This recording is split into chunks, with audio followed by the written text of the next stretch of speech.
Thank you very much, Dr. Lam. I'm going to share screen first so that there'll be just a few slides.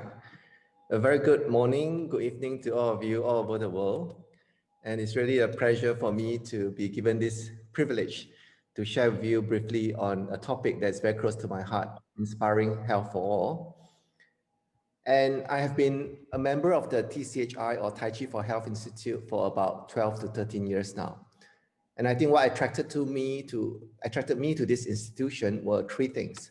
First, the very generous and warm and selfless person, Dr. Lam, who actually has been sharing his knowledge in Tai Chi and his vision for the institute to so many people all around the world. He's really inspirational.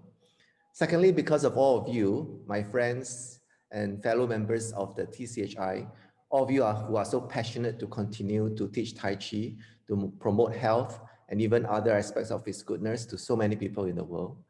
And thirdly, because I think it's very close to one of the very vision that I believe in as well, which is the purpose of the Institute, which is to empower people to improve their health and wellness, and also the vision of the Institute, making Tai Chi for health accessible to everyone for health and wellness. So it's quite interesting because even the very place that I work in now, the NUS, Yong Lin School of Medicine, have a very similar vision. It is inspiring health for all.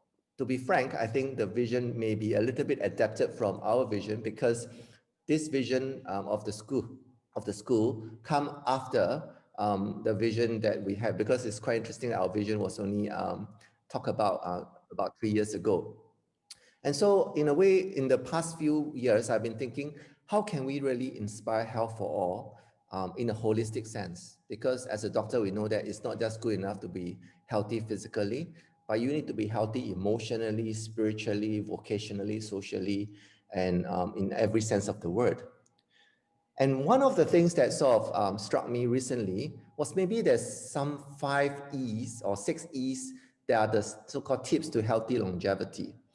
And that is something that most of my patients and many of us would want to do, to have long life, but not only long life, but to have healthy long life, and a life that we can continue to have meaning and purpose, to be mobile independently, to do what we want, and to really do good.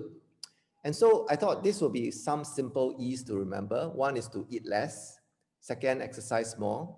Third, educate for life. 4, engage socially. 5, encourage others. And 6, embed purpose.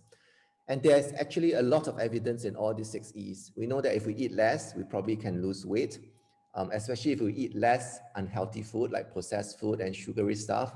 And so if you lose weight, or if you eat better, then there's a lot of benefits, because we know that even in people with osteoarthritis of the knee, if you lose weight by 5 kilograms, the chance of you going for knee surgery is now reduced by 30%. And exercise more, we know, is quite logical, because if you exercise more, you have strength, you tend to fall less, you actually can be mobile more.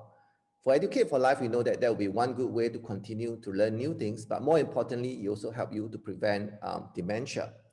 Engage socially is something that all of us will really need to do, because one of the biggest bane of longer life is that many people become lonely in their later years, and loneliness can be a precursor to depression and many other things. And encouraging others is something that will give us that sense of joy and satisfaction all the time, and that will also help us prevent emotional any illnesses. And embedding purpose, I also agree, would be one that all of us would want to have, because no matter how old we are, if we have the meaning and purpose to live on, we will always have a better life. But what would be the one thing we can do to do all these 6 E's concurrently? And I would put to you, my friends, that being an instructor in the Tai Chi for Health Institute is something that will allow these 6 E's to be done. Why? Because if you are an instructor for TCHI, you would surely have to exercise more. Because not only you have to learn the Tai Chi and become an instructor, but you'll be teaching it. And you'll be learning to do something new, Tai Chi and teaching, so that is education for life. And then, of course, when you teach a class, you'll be engaging socially. And when you are teaching, you are always encouraging, because that's the very essence of how we teach, right? We motivate, we encourage more. And finally, the very teaching of Tai Chi to people will also allow the vision of the Institute and even our own personal vision to be realized, which is to have that health for all. But how about eating less?